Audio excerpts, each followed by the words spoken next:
All right, let's get right into this explainer. Today, we're breaking down the incredibly dense atmospheric promises made in the concept trailer transcript for Blade Dracula City of Night, crafted by Skibbity Power.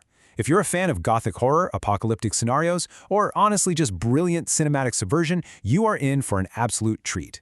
We're going to take a magnifying glass to this 2027 conceptual vision to see exactly how one short transcript manages to build an entire terrifyingly unique universe. So let's dive right in.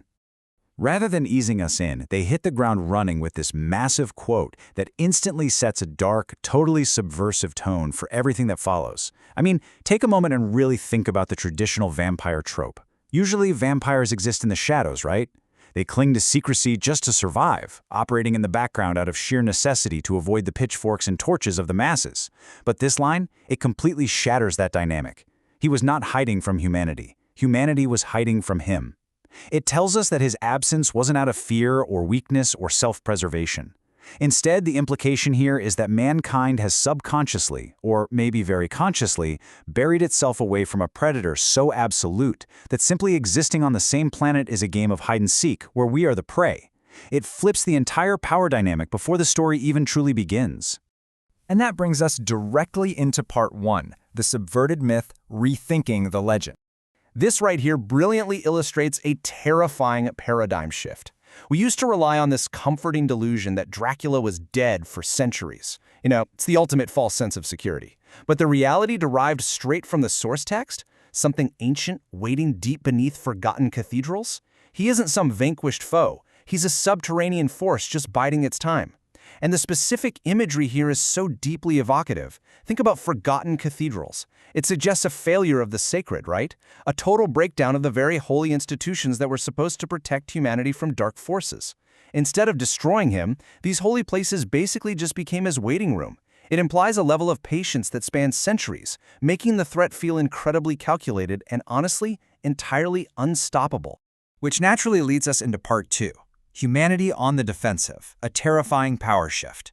So the crucial point here is that we aren't just dealing with a threat to mankind. We are looking at a being who commands absolute terror at the very top of the supernatural hierarchy. If you think about typical horror lore, monsters are the apex predators. They're the things that go bump in the night, the creatures that feed on our fear. But this text establishes a completely new ceiling for horror. Dracula is positioned as a king among them. And you have to wonder, if the monsters themselves are terrified, where exactly does that leave ordinary humans? It completely strips away any hope that humanity might find allies in the dark, or that supernatural forces might somehow balance each other out. All of the darkness answers to one entity, placing humanity at the absolute bottom of this terrifying new food chain. The stakes get even higher in part 3. An apocalyptic setting, the scale of destruction. Just look at the sheer scale of the catastrophic events promised here. The language is so incredibly deliberate. First, skies burn under endless storms. Okay, what is a vampire's greatest weakness? The sun, obviously. An endless storm tactically removes the sun from the equation, essentially giving this army of darkness a 24/7 theater of war. It's an apocalyptic weather event that serves a brilliant strategic purpose. Then we see the massive geopolitical impact. Kingdoms collapsing, empires falling, cities burning. This is not some localized haunting. It is a global conquest. And finally, an army of darkness rises. That reinforces what we discovered earlier. He isn't working alone. He has literally weaponized the shadows. The source text stacks these elements to create a truly devastating apocalyptic landscape that just feels totally impossible to overcome. Now, as the tension boils over, we reach part 4. The true Immortal returns, unveiling the star. Okay, just let that sink in for a second. In a brilliant stroke of casting irony, Wesley Snipes is Dracula. For decades, Snipes has been globally recognized as the cinematic face of the ultimate vampire hunter. He is the daywalker, the guy who exterminates the undead. To take that iconic legacy and completely invert it, casting him as the reigning monarch of the vampires, it's an absolute stroke of genius. It adds a tremendous amount of weight and implicit physical prowess to the character. It tells us immediately that this version of Dracula isn't just some aristocratic figure lurking around in a cape. He is a warrior king, a physical and tactical powerhouse. It is just a perfect fusion of actor legacy and character reinvention. The text itself gives us this exact definition for the 2027 vision, setting an impossibly high bar for the horror and scale we're meant to anticipate. Bigger, darker, more terrifying than ever before. And listen, this isn't just standard marketing speak. Based on the textual evidence we just went through, the endless storms, the falling empires, the terrified monsters, this definition is completely earned. The creators are making a very direct, bold promise to the audience. They are acknowledging the forgotten legends of the past, but promising to stretch them into a modern, catastrophic cinematic event.